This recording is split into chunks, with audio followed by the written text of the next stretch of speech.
We work so you can play. Warhammer Fantasy Island of Blood Battle Report! High Elves versus Skaven! Matt versus Paul! Matthew here from MiniWarGaming.com. Today we are going to do a Warhammer Fantasy Battle Report. It's a bit of a special battle report though, as we've taken the starter set, the new starter set, Island of Blood, and just taken the armies. We have Paul paint them up, and we'll showcase the armies in a second, and you've probably seen them in another video as well if you haven't already. And we've decided just to play a battle report just with what comes in the boxes. Now it's not completely balanced, because it's a bit on the favor of the High Elves, but it's pretty close when you start to add all the upgrades and everything. There's actually a lot of points. There's close to 900 points in each army, and you could easily, with the High Elves, get them up to 1,000 points with some upgrades. We just chose not to use them because I wanted to keep the difference, the discrepancy between the two armies as low as possible. So I'm going to show you the armies, and one thing I have to give right now is a big disclaimer. Paul and I have never played Skaven and High Elves before. I'm a Tomb Kings player, and he is an Orc and Goblins player. So this is our first time playing these armies. So I apologize if we make any mistakes. I'm sure we will. But we've done our best to do the research so we understand the armies as much as possible. But just be forgiving with us when we make mistakes. Alright, let's get started with the battle. Okay, we're going to start. We're going to look at Paul's army and his deployment. We're just doing a really simple pitch battle here. Just going to run at each other and fight just for fun. We're not going to do any special scenario. So let's take a look at how Paul has deployed his Skaven army. Okay, so obviously it's just the contents of the Island of Blood. So we got your Skaven clan rats here. These ones have hand weapons with full command. And we got the engineer there with his warp lock pistol. And we've got the warp fire thrower kind of off to the side there. It just has to be within 3 inches of the unit to deploy anyways. Over here we got the clan rats with the spears and obviously the full command. And I've got the warlord there with them as well. And I'm going to try to see if I can use him inside that unit. Throw some template weapons over on the High Elves, and hopefully that'll soften them up. I've kind of kept these guys together, so I don't want to get flanked by his horseman or his griffin.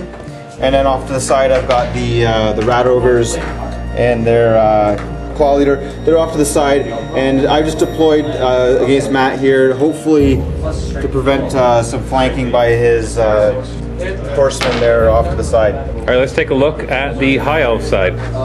So on the opposite side I deployed my High Elves, and a pretty standard formation with the troops in the middle, and then the horsemen on the one side and the griffin on the other, ready to flank as we march to the center. We have the one core group right here, a group of Sea Guard with full command, so there's 10 of them in there. And then right here we have the Sword Masters with a full command as well. And then the mighty Lord on his Griffin. Now this thing is base 350 points, so it chews up a lot of your points. And just a little note here, this is not a legal army because there are far too many lords and heroes points-wise in this. Then we have a level 1 mage. I wanted to upgrade him to a level 2 mage, but that wouldn't really be fair because the Skaven are already behind as it is. But then we have these guys over here. They are the Illyrian Reavers. So there's 5 of them on horseback. I didn't upgrade them at all, simply because we are already too high for points. So a pretty simple strategy, run up the middle with everybody and then try to flank with the faster guys. Now just a quick note on magic, we're going to quickly talk about the spells that our 2 spellcasters have ended up with. So the Warlock Engineer, in order to get some more points, he got upgraded to a level 2. And he ended up with Warp Lightning, which gives me 6+ to cast. It's like a magic missile, 24-inch range, D6, strength 5 hits. So I'm hoping to take out some of the High Elves because they're pretty elite guys. Take them out at range so they don't strike me in close combat. And then the Howling Warp Gale, 7+ to cast. Lasts until the start of the next magic phase. And this one here is going to be great against the Griffin. It's on flying creatures only. They can't fly, and enemy missile weapons are -1 to hit. So he has some bows in there. Maybe he's going to try to shoot at me. It'll keep the Griffin grounded, so he's not going to come flank me. Hopefully that works out. On the High Elves side, I decided to go with the High Elves lore, the one special to them. And it's only a level 1 wizard, so I can only choose 1 spell, although it does come with the automatic spell of Drain Magic, which is a 7+ to cast, and it basically adds 3 to any casting requirement for any spells, friend or foe, until the next magic phase. And the other one I chose is going to be fun. It's called Flames of the Phoenix. It's an 11+ to cast, but if it's successful, you choose a unit within 24 inches, and they take everything in that unit takes a strength 3 hit. So if I hit one of his clan rat units, then they're going to take 20 plus 1 if there's the lord in there, and they take 21 strength 3 hits, and it remains in play. And every turn that it remains in play, the strength goes up by 1. So the next round it goes strength 4, round after that is strength 5. So basically, if you don't dispel it, that unit is going to get completely destroyed by the flames of the phoenix. So I'm hoping to use that on the clan rats to really just decimate one of the groups so the other group can get flanked and destroyed. And then the other one I can use to kind of try to work against his magic as well. So here's our final deployment, as you can see. And we're about to start turn 1. Skaven actually have first turn, so we are going to move on to see what they decide to do. Moving speed? Move's 5. Wow, you're fast little things. Let's scurry along. Yeah, we can pre-measure everything. Oh, that's great. If you charge me, I charge you, doesn't matter.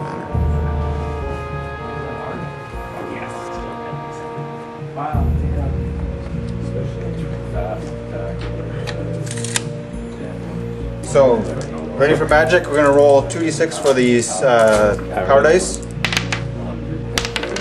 6. 6 hits on the sword masters. Okay, what's your strength or toughness? 3. So 2 plus, no save. 6 strength 5 hits on these guys, they won't get any armor saves.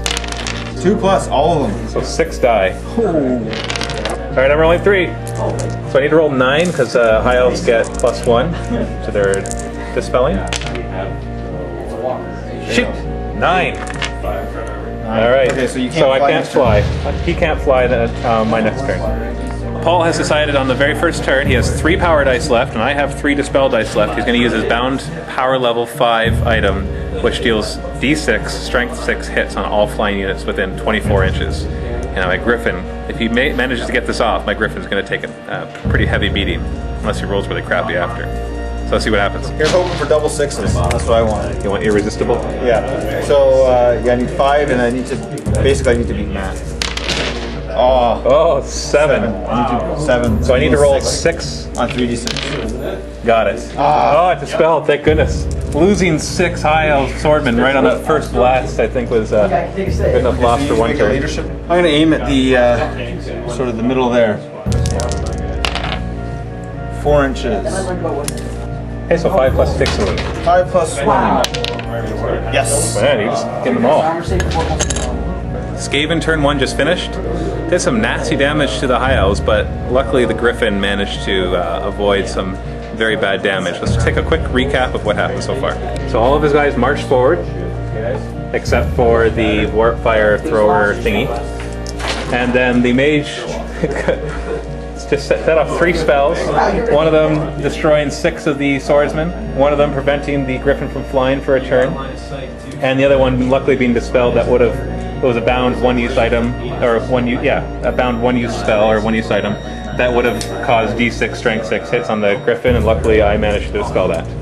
And after that, the warfire thrower launched a template weapon, or the stone thrower here, scattered over, hit the mage, and took out one of his 2 wounds. So I'm looking pretty damaged here. Hopefully I can recapture some ground on my first turn. Go right here. These guys are not going to march. They're just going to meander. Mage is going to move 5 inches. And the griffin is going to march 12 inches. So it ends up here. I'm going to roll to see how many power dice and dispel dice. So I get 9 power dice and he gets 5 dispel dice. I'm going to roll to see if my mage gets another power dice. No.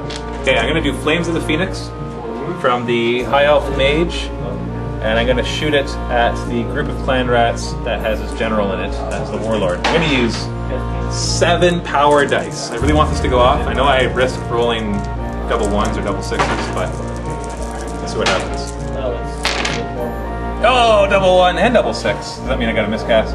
Alright, so I just rolled. I got Irresistible Force, but I'm going to have to cast on the miscast table, but hopefully the spell will do lots of damage before we're done. Alright, so here's the 20 clan rats, and the green one is the Warlord. So on a 4+, we're wounding. Okay, so that many wounds on the rats and 1 on the Warlord.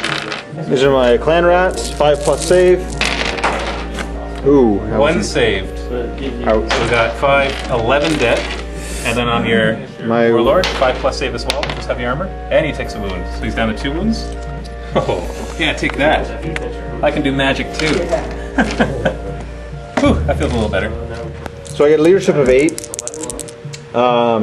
and get a reroll for having my general there. So, You're good.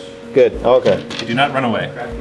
Okay, and then I have 2 power dice left. Oh yes, the miscast. So here's the miscast for the. The High Elf Mage. Okay, let's see what happens. He only has 1 wound left. Yeah. 10. Ooh. Power drain. Through a combination of luck and skill, the wizard manages to dissipate most of the spell's excess energy. His wizard level is permanently reduced by D3 to a minimum of 0, so he's at 0 now. And he forgets a single spell for each wizard level lost. The first is always the spell that was just miscast. Ah! Yes. Can't cast it again. But it stays in play every turn and keeps increasing. And he can't cast any more spells, so he didn't cast that other spell. So he's forgotten the 1 spell that was useful, and he is now a level 0 wizard. I'm going to target all my shooting on these guys.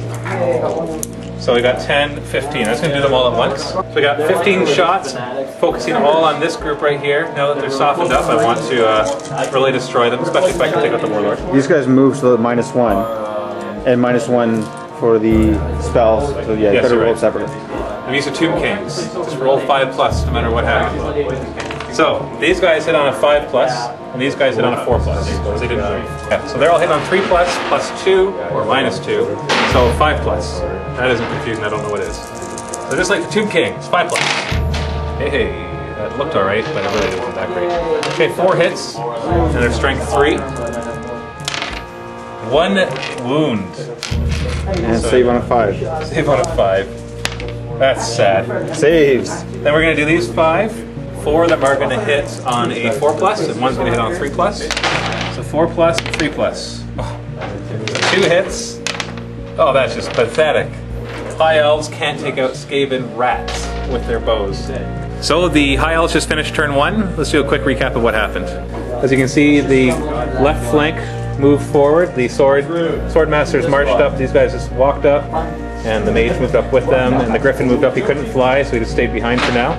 The horsemen stayed where they were, and the magic phase he cast with irresistible force, after which he forgot the spell, the flames of the phoenix into this group, killing 11 of the rats and wounding the warlord, and that spell remains in place the next round. Unless it's dispelled, they're going to take strength 4 hits.